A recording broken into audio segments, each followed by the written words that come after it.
The T-Rex wasn't Spinosaurus's biggest problem. Its true rival lived underwater and had a saw on its face. And I'm not talking about some tiny little fish with a pointy nose. Oh no.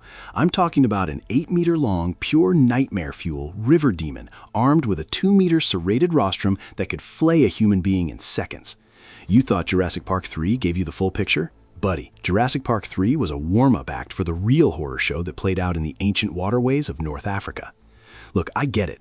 We all love the idea of Spinosaurus going toe-to-toe with the Tyrannosaurus Rex. It's a classic monster movie showdown. Two titans, land versus water, biting and clawing until one falls. And bless Spielberg's heart, he gave us that dream in movie form. But in reality, Spinosaurus lived tens of millions of years before T-Rex. They were on different continents. They never, ever met. That whole showdown was pure, unadulterated fantasy, and while it was awesome, it also did a massive disservice to the actual, incredibly bizarre and truly terrifying life of Spinosaurus, because its true battles were far more alien, far more brutal, and honestly, way cooler. Picture this. It's the late Cretaceous period, around 95 million years ago. Forget your dusty, arid deserts, because that's not where Spinosaurus called home.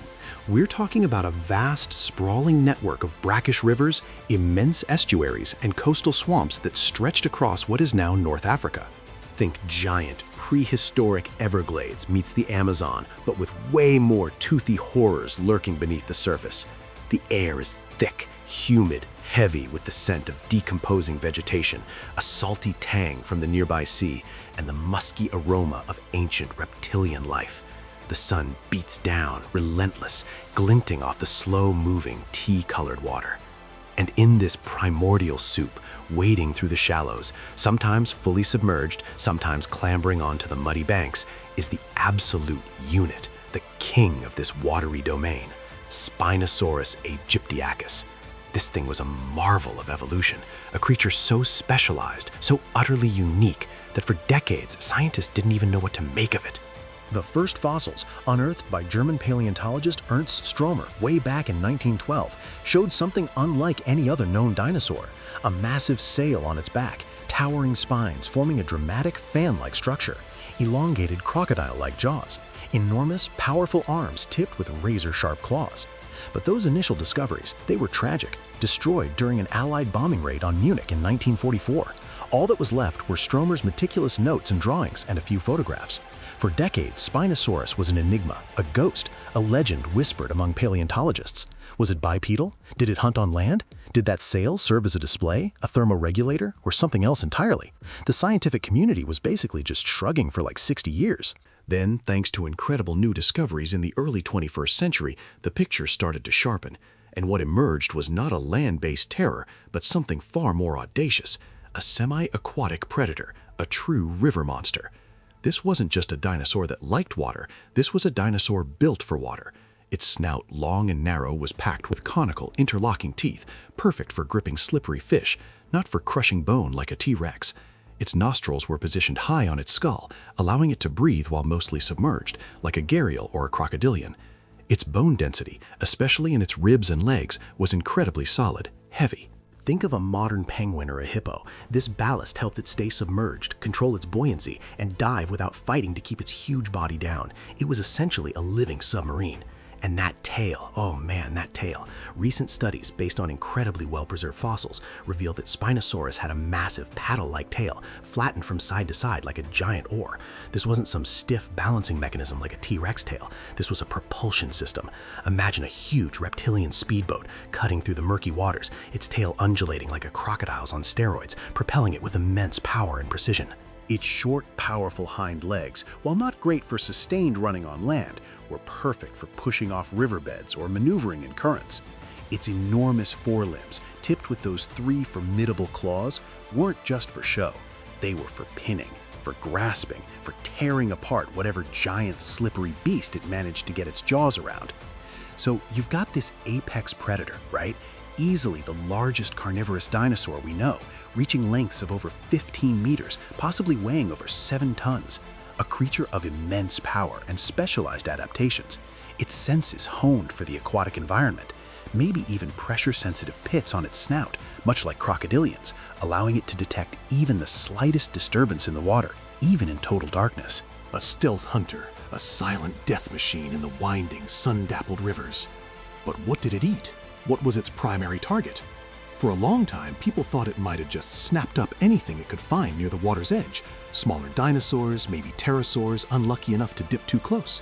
But its teeth tell a story. Those conical, unserrated teeth are all wrong for tearing flesh from large terrestrial prey. They're perfect for puncturing and holding on to something that's trying its best to get away, something wet and slimy and desperate. In other words, fish. Lots and lots of giant fish. And that's where our real villain, our true rival, enters the scene. Because Spinosaurus wasn't just munching on whatever small fry swam by. It was targeting the absolute titans of the river, some of the biggest and baddest fish to ever grace our planet. And among them, one stands out, a creature that would have given even the mighty Spinosaurus pause, a beast that possessed its own deadly weapon, Onchopristis numidus. Onchopristis, say it with me, Onchopristis. Doesn't exactly roll off the tongue like Tyrannosaurus Rex, does it? And that's a damn shame, because this animal was every bit as awe-inspiring and terrifying as any land-dwelling dinosaur, perhaps even more so when you consider what it was. Onchopristis was a giant sawfish, not a shark, mind you, a sawfish, part of the ray family, a cartilaginous fish. And when I say giant, I mean giant. These things could reach lengths of 8 meters, roughly 26 feet. That's like a killer whale, but with a horrifying 2-meter-long saw blade protruding from its face. Simply a living nightmare, a creature that evolution looked at and said, yeah, let's just put a literal weapon on its head. Think about that rostrum, that saw. It wasn't just a bony protrusion, it was a masterpiece of prehistoric engineering, lined on both sides with rows of formidable, backward-pointing teeth, not just pointy, but like serrated daggers, each one a sharp, curved spike designed to tear and rip. This saw wasn't just for show, it was a multi-purpose tool of destruction. Onchopristis likely used it in several terrifying ways. It could slash through schools of smaller fish, stunning them or cutting them in half with a flick of its powerful body. Imagine swimming in that murky water and suddenly a massive, bony saw blade erupts from the depths, sweeping through the water, leaving a trail of dismembered prey. Nope, hard nope. But it wasn't just for cutting. That saw was also likely used for digging. Sawfish today use their rostrums to root around in the muddy or sandy bottom of rivers and estuaries, stirring up invertebrates and other bottom-dwelling prey. Onchopristis, with its enormous size, would have been able to excavate considerable amounts of sediment, unearthing any unfortunate creature hiding in the muck. It was an absolute tank, a heavily armored, perpetually hungry dredge, constantly sifting through the riverbed for its next meal. And get this, the rostrum of Onchopristis also contained electroreceptors. This meant it could detect the faint electrical fields generated by other living creatures, even those hidden in the murkiest water or buried beneath the sand. It was essentially a living, swimming metal detector of death. Spinosaurus might have had a sensitive snout, but Onchopristis had a literal built-in sonar system on its face. It was peak performance, an apex predator of its own right, perfectly adapted to its shadowy domain. So you have Spinosaurus, this enormous semi-aquatic theropod built like a fishing machine designed to snatch and subdue large, slippery prey. And you have Onchopristis, an 8-meter-long saw-faced leviathan, also an apex predator, also perfectly at home in those same murky waters. This wasn't a casual encounter. This was a direct ecological conflict. This was the ultimate rival. This was the heavyweight title match of the Cretaceous rivers. The water would have been their arena. Spinosaurus, perhaps wading quietly, its enormous body partially submerged, only its sail breaking the surface, a silent sentinel. Its sensitive snout just above the waterline, feeling for vibrations, for the telltale ripples of something large moving beneath. Onchopristis, cruising deeper, its broad, flattened body hugging the riverbed, its saw-like rostrum sweeping the bottom, perhaps scattering smaller fish, its electroreceptors actively scanning for targets. Then a flicker, a disturbance, maybe the unique electrical signature of a truly massive sawfish detected by Spinosaurus's own sensory pits. Or perhaps Spinosaurus simply saw a massive shadow moving through the gloom. The hunt begins. Spinosaurus would have launched itself, not with a bone-jarring charge like a T-Rex on land, but with an explosive burst of power from its paddle-like tail, its heavy bones keeping it stable, its powerful neck driving its elongated jaws forward. The attack would be sudden, a lightning-fast lunge from the dinosaur, aiming for the body, for the flank, for any vulnerable spot. Spinosaurus's conical teeth would sink deep, designed to hold, not to sever. Imagine those jaws clamped down, a vice of muscle and bone, trying to pin the thrashing, desperate sawfish. And on Capristus, it wouldn't go quietly into that good night. Oh no. A creature that big, with a weapon like that, it would have fought like hell. The water would erupt, a maelstrom of thrashing, twisting bodies, of churning mud and primordial blood. Onchopristis would whip its head from side to side, its 2-meter saw a blur of serrated death. It would slash, it would tear, it would attempt to impale its attacker. A glancing blow from that saw could rip open a significant gash in Spinosaurus's hide.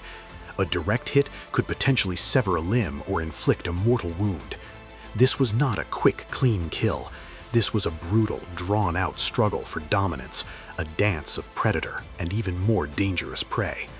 Spinosaurus's enormous forelimbs, tipped with those terrifying claws, would come into play here. It would use them to hook, to hold, to keep that saw-bearing head away, to pin the struggling sawfish against the riverbed or a submerged log. Its powerful neck muscles, reinforced by its unique vertebral structure, would allow it to resist the violent thrashing of its prey. It's a testament to Spinosaurus's specialized adaptations that it could even contemplate taking on such a formidable opponent. It was built for this specific type of high-stakes underwater wrestling match. And the spoils of victory? A massive meal, providing sustenance for days, perhaps even weeks for the enormous theropod. The sheer biomass of an 8-meter Onchopristis would have been an incredible prize, well worth the immense risk involved. Its cartilage skeleton, while not bony, still offered plenty of nutrient-rich tissue. This kind of interaction wasn't just a one-off. Fossil evidence, though rare, supports this dynamic. Fragments of Onchopristis rostrums have been found with bite marks that perfectly match Spinosaurus teeth. This isn't conjecture, this is actual scientific proof. Spinosaurus wasn't just fishing, it was actively hunting and consuming these gigantic sawfish. These were critical components of its diet, a staple prey item in its ecological niche. And yes, I know what you're thinking. Where else did this nightmare fuel live? Spoilers all over the place. Onchopristis was part of a broader group of large sawfish that inhabited various ancient waterways around the globe during the Cretaceous. But the North African species Onumidis, found in the Bahariya Formation alongside Spinosaurus, was a particularly massive and imposing specimen. It shared its environment not just with Spinosaurus, but with other massive predators. Think enormous crocodilians, some of which were almost as big as Spinosaurus itself, like the gigantic Stomatosicus, a flat-headed beast that looked like a living shovel, or other fish like the colossal coelacanth Mawsonia, a deep-bodied, lobe-finned fish that could grow to be 4 meters long. The rivers were packed. So when Spinosaurus was wading through those sun-dappled ancient waters, it wasn't just worrying about a little nibble. It was navigating a literal minefield of enormous, hungry, and often armed prehistoric aquatic life. It had to contend with the potential for its own limbs to be snapped by the jaws of a huge croc, or its body to be gored by the saw of an angry Onchopristis. Every meal was a negotiation with death, a gamble with the very fabric of its existence. It's a brutal, beautiful picture of an ecosystem functioning at its most primal. Let's also talk about the overall ecosystem that Spinosaurus and Onchopristis inhabited. This wasn't some isolated pond. The Bahariya Formation and similar contemporary sites in North Africa paint a picture of an incredibly rich, diverse, and dangerous environment. The river systems flowed towards a vast Tethys Sea, creating immense deltas and estuaries where fresh and salt water mixed. This created a perfect breeding ground for a huge array of aquatic life. There were enormous lungfish, turtles as big as small cars, pterosaurs swooping overhead, fishing with their long beaks. On the land adjacent to these waterways, other giant dinosaurs roamed. This wasn't T-Rex territory, but it was still terrifying. Carcharodontosaurus, a theropod similar in size to T-Rex, but with blade-like teeth perfect for slicing flesh, was the apex land predator. There were also gigantic sauropods, long-necked plant eaters that would have been an immense food source for the land-based carnivores. But Spinosaurus, with its highly specialized build, largely stayed out of their way. It carved out its own niche, the undisputed king of the waterways, a role that required specific tools and specific prey. It's why the Onchopristis was so important. It was a massive, nutritious, and frequently encountered food source that other dinosaurs simply couldn't access. The story of Spinosaurus's evolution and its relationship with Onchopristis is a testament to the sheer ingenuity of nature. It shows how life finds a way, how it adapts and specializes, sometimes to truly bizarre and incredible degrees. Spinosaurus wasn't just a generic big meat eater. It was a finely tuned machine, a creature perfectly sculpted by millions of years of selective pressure to dominate a very specific, very challenging environment. It wasn't just surviving, it was thriving, mastering its watery kingdom. And the fact that modern science, after decades of guesswork and tragedy, has managed to piece together this intricate ecological dance is just mind-blowing. We're talking about bits of bone, impressions in ancient mud, traces of fossilized teeth, and from that we reconstruct not just a creature, but an entire world. We go from a blurry photograph to a full-color IMAX documentary of life 95 million years ago. It's the ultimate detective story, played out over geological timescales. So the next time someone brings up Spinosaurus versus T-Rex, you can drop some knowledge on them. You can tell them about the true battle, the one that actually happened.